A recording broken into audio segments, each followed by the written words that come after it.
Now, welcome back. Kunene and the King is currently showing at the South African State Theatre, starring theatre giants Dr. Kani and Michael Richard. The showcase is in accordance with the production's nationwide tour, which kicked off last year in Johannesburg. Michael Richard plays Jack Morris, an old actor who hopes to overcome severe liver cancer to get to Cape Town to play King Lear. Well, Dr. Kani himself is Lunga Kunene, a retired career assigned by an agency to tend this critical actor. Both gentlemen are in studio to tell us more about this production, well, and a wide-ranging conversation. Gentlemen, good morning. Good morning. Good morning. Good morning. You know, you can tell this is a special morning because we're both sitting here. Right, you know, basking in the glory of theatre giants. Dr. Kani, I want to go back, way back to, I mean, you wrote this. Yes. To the days when this baby was born, and what space were you in at that time? I just wanted to celebrate 25 years of South Africa's democracy. Yes. And I thought, how best can I do this? And I remember that in 2009, when I was doing The Tempest with Sir Anthony Shea in England, I said, I want to write something for the both of us. And I forgot about it for 10 years. Then later, suddenly the idea came that, okay, I need to bring two people in the same space. I want to ask a black man, what are you celebrating in 25 years? Right. What is it that you're excited about? What is that you are not excited about? He said, well, look, from apartheid to where we are, things are quite different. We've got new problems, some problems we did not even anticipate. We thought it would all be land of honey and milk. It's reality. Yeah. Then you ask a white person, first you get a grocery list of all that make this country not work. Corruption, rape and crime, and finally in the end, yeah, there are things that we can do together, there are things we see together. So I constructed the play. Yeah. And that way then I was thinking, okay, where am I going to do this? At that stage, Sir Anthony Shea was doing King Lear. So I told him about the play I'm writing. He said, come over and see King Lear in Stratford. So I went to England. We looked at it, and I thought, okay, I can weave the play through this, my story. Yes. The fact that this man wants to play King Lear. So we opened in Stratford, and we had a great success. It was chosen in the 60th anniversary as one of the best 10 plays of their 60 years. And then I also was given the Pregnant Shakespeare Birthday Award. I was the only one who was not so-and-so on that list. Everybody was Lord so-and-so, Dame so-and-so. And I was John Kani 2021. Unfortunately, then, of course, Sir Anthony Shea passed away. Ironically, also with the same challenges that Jack has. And I also remember that one stage I saw a play at the State Theatre in Pretoria. I went to see it. It was an actor I really loved so much. And I drove all the way from Joburg to see him in this play.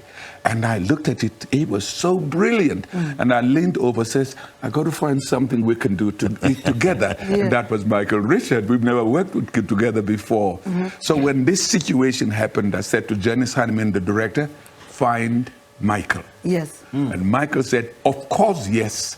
And that's how we brought it back to South Africa. Started in Joburg, Durban, Port Elizabeth, Stellenbosch, Cape Town.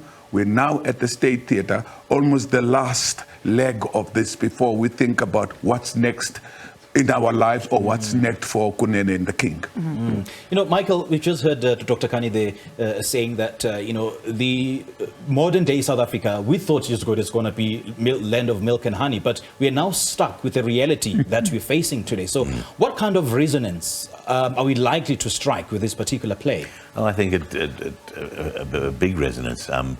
As John says, I mean, my character lives a bit in the past. You know, he's, by his own admission, he says, you know, I'm the old white guard. You know, you can't wait for us to die off, you know, before you take over.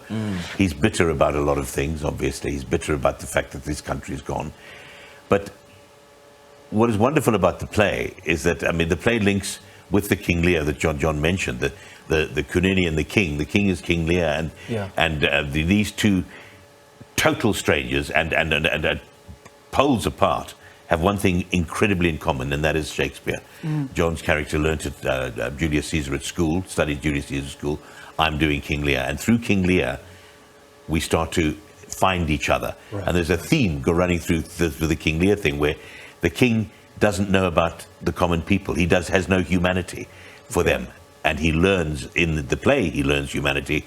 And Jack learns humanity during our play and recognizes another human being for what he is. So basically, humanity is the central theme. I think one of the central themes of one of the themes definitely is discovering, certainly for Jack's character, discovering his humanity. Right, right. So how were you casted for this play? How was I? How were you casted for this play? Cast? Yeah. Well, John just, as I said, John showed me the play called Race, and said we must work together sometime. And then out of the blue, I got a call, and I said, of course, I'll be there. I'm there, and that was it. And I suppose, Dr. Kani, these kind of friendships and in this industry are so important. You know, even though you have not worked with Michael, there's something about him that's just said, this is the character that I want for this particular production. Of course, when you write a play, I have no faces. Yes. I don't even see myself in it. I just write the story of these two monsters that are talking to each other, and I'm following with my hand. I don't write on the PC because it keeps correcting my English. Yeah. And it keeps underlining words. I don't know why. And I hate it when it does that. I've got to go back and read it. What did I spell incorrect? So when I write by hand, I don't care. If the going has no G, I don't care. I'll fix it later. Right. So when then I present this work to a chosen director, and the question is, so who's going to play Jack? I said, well, I don't know. I'm just thinking, who's going to play Lunga? I said, anybody. He said, no, if you don't play Lunga, I'm not directing. I said, okay then. But the wonderful thing about the play is that it's got these little accidents of language speaking that are between white South Africans and black South Africans. Okay. Like, I've got a lot of white friends. I've got a lot of black friends. Jesus, can't you just have a friend? The thing was a beautiful moment in the play. I says, I'm going to make tea. He says, would you like one? I said, would you like one? He says, yes, of course. On the cupboard on top, you'll find cups. But at the bottom of the sink, there's a green enamel mug. Yeah. I said, all right. And I hear the audience say, shh. So I go backstage. I come back. I give him the mug. And you take and hold the tea. And everybody just falls apart. And he looks at me and says, you got me there, Sister Kunene. Says, I thought you preferred your tea in a tin mug. He keeps it hot a little longer.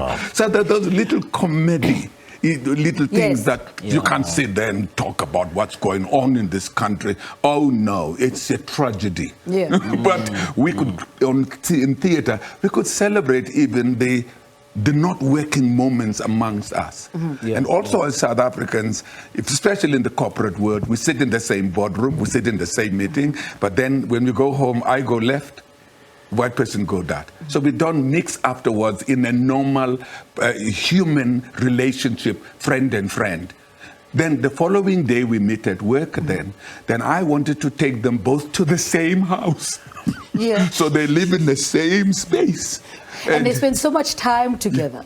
So they got to see each other. They got to go over the veil of this insulation of protection, political correctness. You got to push to a point where it says, oh no, now you're not doing right. I don't care whether you're white or black. This is not right for me.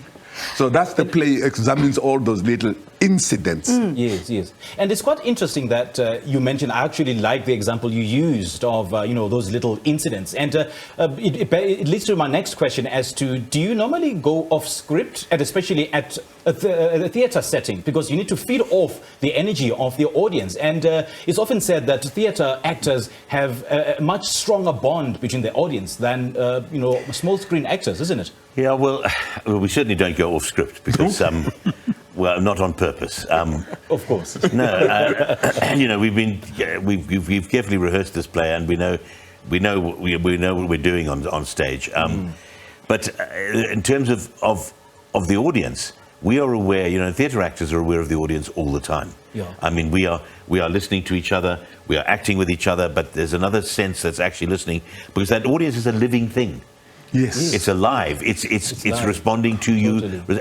And it's every single night. It's a different living thing. And it's a different response every night. And you've got to then change your timings and things. And to the audience, it becomes a very collaborative experience. And I think that's one of the main differences between theatre and television or film, is that we are, as we are having a conversation now, if I was a film, you'd be a camera. Yes. Now you're a person. We are having, the four of us having a conversation. And suddenly two other people are sitting there. We're still having a conversation, but now you're different. But we're having the same conversation, but, you know, to different people. And since you guys are on tour, and I would imagine you'll be touring different cities for this play, hey? And, you know, do you feel that each particular audience in a different city responds differently to another city? Absolutely. Like, for instance, obviously, people may laugh, people in Durban may laugh at a particular scene that people in Joburg may not necessarily find it funny.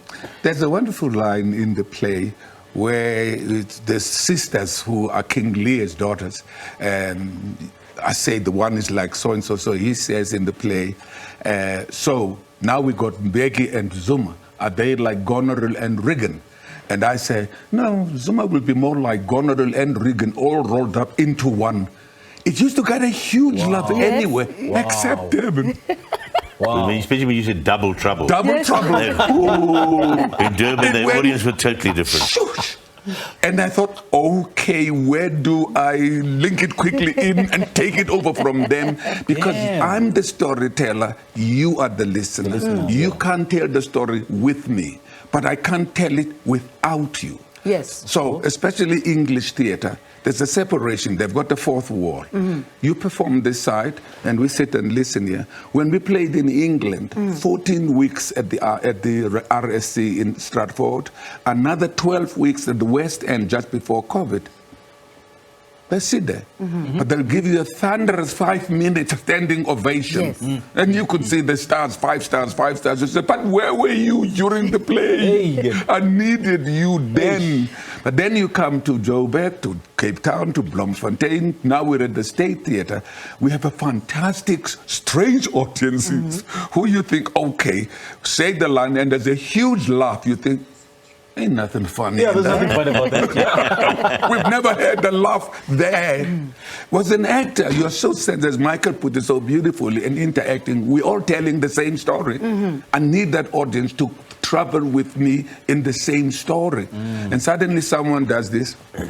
You think, I see that. And someone says, excuse me, I don't know why you're getting up. And why did you choose the middle seat to go in wee-wee or whatever you're going for. And then as you go into another moment of tense display, someone goes, excuse me. They're going back to their seat. You see every movement. You see ushers moving on the side. So when the play is on, everybody's got to be still on the sides because your angle of vision sees everything.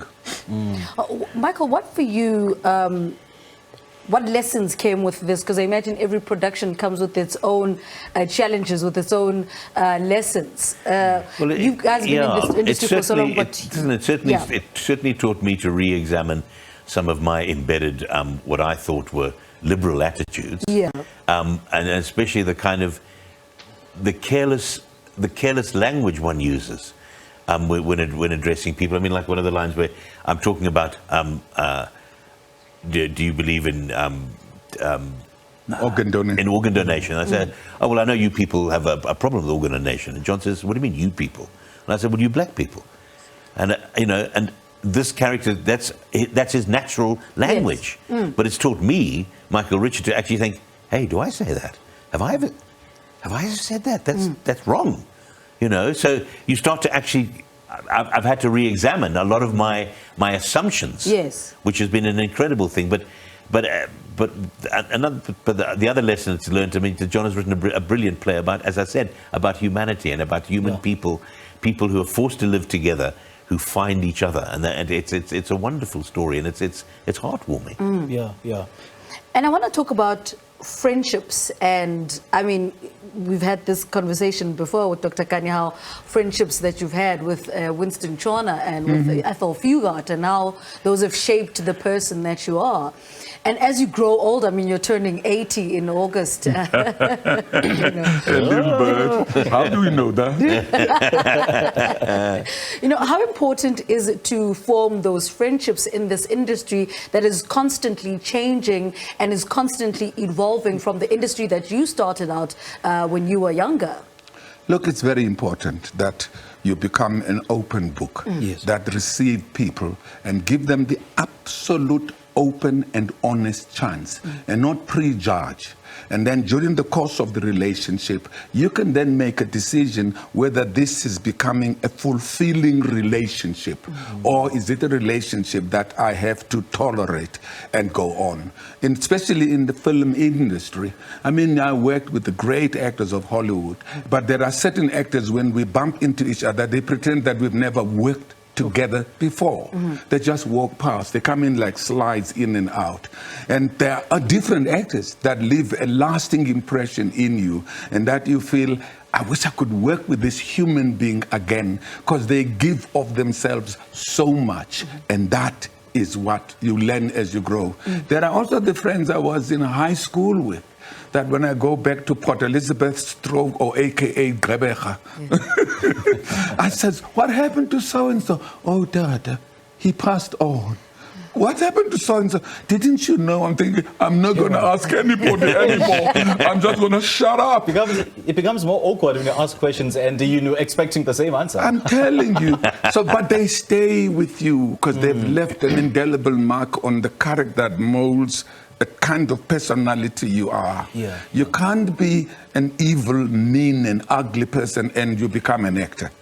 Because it's really every play you do, it could be Cinderella, it could be Ziabuya, it could be Ziagoduga, it will examine you. Because you invest your inner feeling into the character. The audience must not see you standing behind thinking, I'm just playing a role. No, you got to say the line and you hate the line.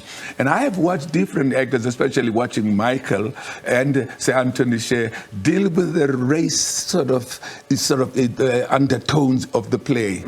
And you found out that Sir Anthony Shea, wonderful actor, but did a great performance.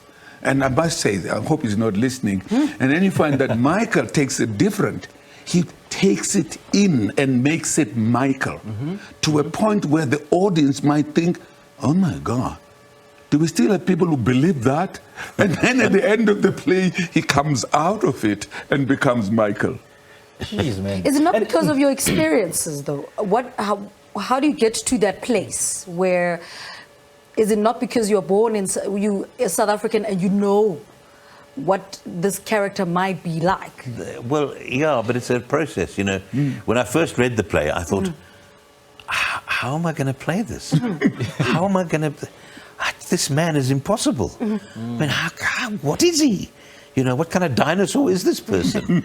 And so then it took me a long time to try and figure out exactly, you know, from my experiences. I had to go back into my past, the old English actors I'd worked with when I was young, who'd come in the 60s, and their attitudes, and I thought, oh gosh, it's a bit like him, and it's a bit like... And then you start to glean some of that. But then you, as an actor yourself, your own, you know, your own wisdoms and your own experience comes into being, and then you just, you know, you inhabit it, you become it. And speaking of experience, I mean, what do you think, and I want both of you to answer this, what do you think contributed to your longevity in your career? I mean, you're actually the face of theatre, you've done theatre, you've acted in blockbuster movies, you've done voiceovers. What do you think contributed to your longevity in this industry, which wasn't as popular when you started out? Because there's nothing else I could do right. It's the only thing I can do that I know I can do, and people have appreciated it. I wasn't going to try nursing and legal law and escaping from prison at CMAX and G4, escaping whatever. Prison? I wasn't going to do I'm not good in escaping from prison and come back from Tanzania. Last night, remember the moment when I was telling you that, into Swahili, Merchant of Venice was translated into Swahili by Julius Nyerere. And he says, the Julius Nyerere. I said, yeah, the president of Tanzania. The word Tanzania took the audience because it's so topical in current affairs. These days, now, because someone's just come back from Tanzania and somebody said Tanzania.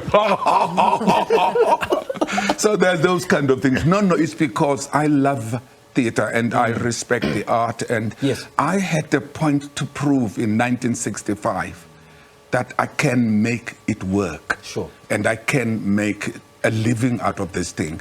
As my father was asking, you can't do that. How are you going to live? 1965, I couldn't explain to him like who. The only example I could make my dad understand, like John Wayne. He said, but you're not a cowboy. And your stories are also quite similar because, I mean, you told your parents you wanted to go study drama and they were shocked as well. Yeah, well, nobody had ever done that in my life, so. And I don't know why I wanted to. It was either I was going to be a sportsman or I was good at drama. I thought, well, I'll try this. And 3 years later, I was offered a contract up in Johannesburg, and I came, and I've never looked back. And to answer your question, I think in my case, I mean, a bit of versatility also is that I've played, I've played everything from rock operas to pantomime dames to Shakespeare to comedy to one has got to be adaptable. Yes. And but also, I think to last in this theatre, in this business, you've got to love it. You have got to want to do it. Sure. And that, I think, is the thing is, I haven't been, I wasn't made to be a soapy star or a TV star. Physically, I'm not that kind of person. But theatre has been my love and I've been doing it for a long time. Yeah. And I suppose to gauge how people, how well or how good you are at the job is when people start calling you by your character. Actually, it's the opposite. Actually. How good you are in the job, they begin to learn who you are, so that then they would be comfortable in seeing you in something else. Indeed. And not see you blocked and locked into that TV character. Yeah. I could imagine J.R. Ewing, what was his name, Larry Hagman, trying to do anything. It's so difficult even to watch the big Jackie Chan karate, even or like Robert De Niro is very versatile because he can play any role. But you work yourself beyond the character. Sure. But in the beginning, that's what they know you for, and they will know you about the name of the character. But as you go deeper into your career, they get to learn who is this person because they've seen you in so many things. Action, yeah. Television locks you. You could be in the same role for 10 years. That's when you become the character. But if you move this from project to project to project, then they accept that you are an actor. All right, so gentlemen, thank you so much for paying us a visit. Thank you so much. Time. Good luck with your run at State Theatre. Thank you. Please come to the State Theatre from now until the 7th of May. Okay. So that's a long run, hey? Yes. All right, so Kunene and the King makes its return to South African theatres with a tour that started at the South African State Theatre in Pretoria. All right, we just spoke to actors Dr. John Kani and Michael Richard.